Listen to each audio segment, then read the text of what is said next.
नमस्कार मित्रों, मैं हूं महेश बैरागी। बड़े दिनों के बाद एक बार फिर से सत्य वार्ता के इस YouTube चैनल पर आप सभी का स्वागत है। आज हम जिस सब्जेक्ट पर बात करेंगे वो है भारत में घूंघट प्रथा का प्रचलन कब से हुआ। क्या यह परंपरा वेदोक्त पुराणोक्त शास्त्रोक्त है या ये परंपरा इस देश में, इस भारतवर्ष में बाद में आई है, और कैसे भारतवासियों ने इस परंपरा को अपने सिर पर लेकर घूमने का विचार बनाया। इसी परिप्रेक्ष्य में हम बात करेंगे प्राचीन काल से ही हमारे भारतवर्ष में सुंदरता, कलाकृतियाँ, कला, संस्कृति, सभ्यता ऐसी उन्नत रही है। यहाँ का जो कल्चर है, यहाँ की जो सभ्यता है, वो प्राचीन काल से ही बड़ी उन्नत रही है। शिक्षा को ले लें, कला को ले लें, गायन वादन, काव्य पाठ और 16 श्रृंगार, पूरे भारतवर्ष में किसी भी हिस्से में देखें, निर्माण कला, गायन कला, नृत्य कला, वादन कला, चित्रकारिता, और यहाँ तक कि प्रकृति ने भी इस भारतवर्ष को कला से पूर्ण रूप से संपन्न कर रखा है। हम बात कर रहे थे भारत में घूंघट प्रथा की, जो आज भी हम कई देहातों में देखते हैं, गाँवों में देखते हैं कि उस परंपरा को बड़ी ज़ोर शोर से पालन किया जाता है।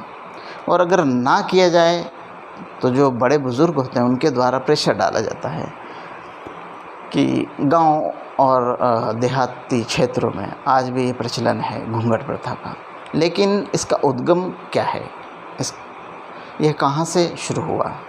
क्या ये शुरू से हमारे भारतवर्ष की परंपरा है? नहीं। इसका प्रचलन उस समय हुआ जब विदेशी आक्रांताओं ने इस देश पर, इस भारतवर्ष पर आक्रमण किए, और वे एक योद्धा के रूप में या राजा या सम्राट के रूप में आक्रमण नहीं करते थे।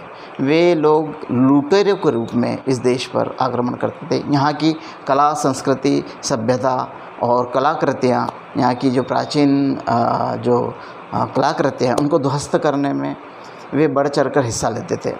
ये लोग ऐसे स्थान से आते हैं जहाँ ना तो कोई कला है, ना कोई सभ्यता है, ना कोई संस्कृति है।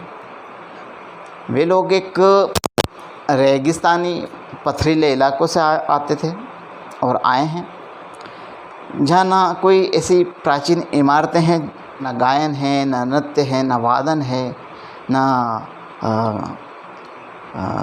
चित्रकारिता है, और ना ही वहाँ कोई सुंदरता को निखारने के लिए कोई विशेष परंपरा रही है। वे लोग रेगिस्तानी, रेतीले इलाकों से आए हुए, उन्होंने सुंदरता कभी देखी नहीं, ना हरे वृक्ष देखे, ना फलदार वृक्ष देखे, ना फूल देखे, पुष्प देखे, ना लता बेल पत्र देखे, ना कलाकृतियाँ देखी, ना संगीत देखा, ना काव्य रस देखा, ना खूबसूरती देखी, ना सुंदरता देखी, और ना ही सुसज्जित परंपरा से वे संबंध रखते थे।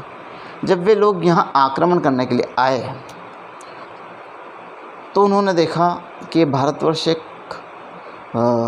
कला, संस्कृति, सभ्यता से परिपूर्ण है। यहाँ हर स्थान पर नदियाँ बह रही है, पीने के लिए मीठा जल है, देखने के लिए सुंदर बाग बगीचे हैं, खाने के लिए फल हैं, रसीले और मीठे फल हैं, और आँखों को सुकून देने के लिए हरियाली है, बर्फ़ों से भरे पहाड़ हैं, नदियाँ हैं, खेत खलियान हैं, सुंदर इमारतें हैं, और गायन है, वादन है, नृत्य है, और 16 कलाओं से परिपूर्ण ये एक भारत देश है। तो वे ये तुलना करने लगे कि हमारे देश में तो ऐसी कोई सभ्यता, संस्कृति नहीं है, और ये इतना सुंदर खूबसूरत देश, प्रकृति और ईश्वर के द्वारा वरदान प्राप्त है ये देश, ऐसा खुशहाल कैसे रह सकता है। तो उन्होंने यहाँ की सभ्यता संस्कृति को मिटाने की, यहाँ की धरोहर को, यहाँ की इमारतों को, यहाँ की प्राचीन मंदिरों को, यहाँ के प्राचीन जो कलाकृतियाँ हैं उनको तोड़ने, ध्वस्त करने और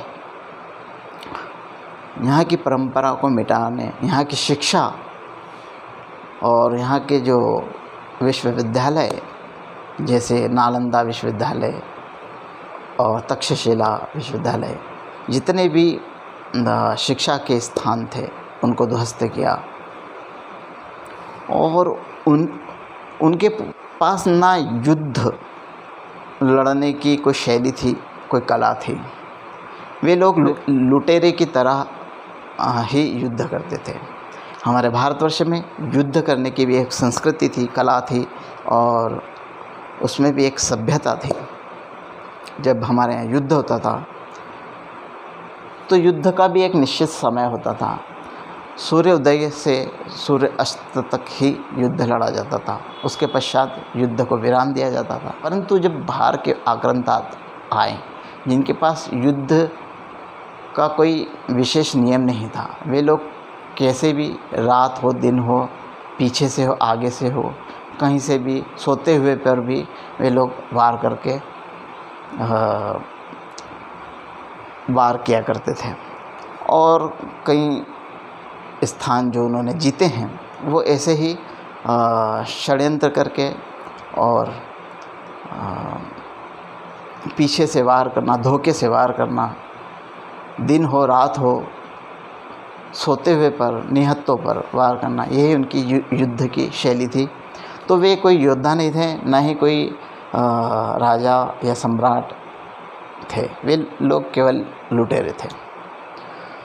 तो जब वे लोग उनकी जो वहाँ की रेगिस्तानी परंपरा को लेकर इस देश में आए तो वे लोग यहाँ की सुंदरता को देखकर अपने आप को संभाल नहीं पाए और ना ही यहाँ की सुंदरता को वे पचा पाए। और ऐसे ही आक्रांताओं ने कई जगह धोखे से आक्रमण किए और वो क्षेत्रों को जीता। परंतु हमारे देश में बड़े बड़े ऐसे योद्धा हैं जो सीधे ये आक्रांता उनसे लड़ने में सक्षम नहीं थे, तो वे धोखे से ही उन पर हमला करते थे। और इनकी सबसे क्रूर और एक जो युद्ध करने की जो एक रेगिस्तानी परंपरा थी वो यह थी कि वे लोग कहीं से भी कैसे भी पीछे से आगे से धोखे से रात को सोते हुए पे आक्रमण कर देते थे। और जब उन्होंने यहाँ के लोगों की सुंदरता और प्रकृति की सुंदरता, यहाँ के लोगों के जो श्रृंगार और 16 कलाओं से परिपूर्ण महिलाओं को देखा तो ना उनके क्षेत्रों में और ना ही उनकी जो ना ही उन लोगों में कोई ऐसी सभ्यता थी कि वे महिलाओं का सम्मान करें या पुरुषों का सम्मान करें। वे लोग बड़े क्रूर और आक्रामक लोग थे।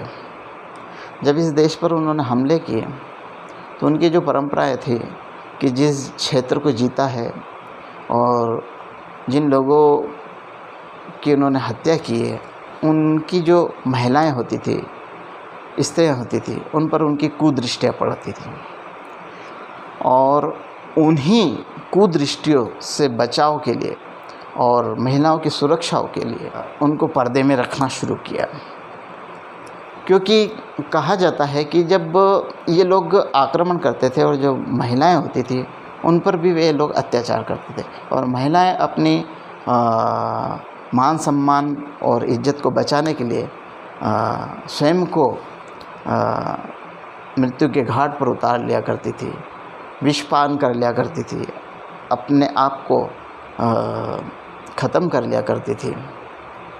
तो वे लोग इतने असभ्य लोग थे कि उन मृत शरीरों से भी दुष्कर्म करते थे और जो जीवित स्त्रियां होती थी उनसे दुष्कर्म करते थे। अपनी महिलाओं स्त्रियों को सुरक्षित रखने के लिए इस देश में घूंघट प्रथा का प्रचलन शुरू हुआ। हम देखते हैं कि राजस्थान में जौहर प्रथा थी ये महिलाएं जानती थी और हमारे इस भारतवर्ष के सभी क्षेत्रों में ये बात सभी जान चुके थे कि ये आक्रांताएँ जो मृत शरीर होता है महिला को, उनसे भी दुष्कर्म करते थे। तो मृत्यु के बाद उनकी आत्मा तो इन दुरात्माओं से हमारे शरीर को भी बचाया जाए, इसलिए वो जौहर के माध्यम से अपने शरीर को अग्नि में स्वाहा कर लेती थी। परंतु जैसे जैसे समय बीतता गया, परंपराओं में भी जैसे भाषाओं में अपभ्रंश होता है, बोली में अपभ्रंश, शब्दों के कई अपभ्रंश होते हैं, वैसे ही परंपराओं में भी अपभ्रंश होने लगा। तो जो परंपरा पीछे छोड़नी चाहिए थी, उनको वे अपने सिर पर लेकर घूमने लगे और ये एक स्थायी परंपरा के रूप में प्रचलित हुई।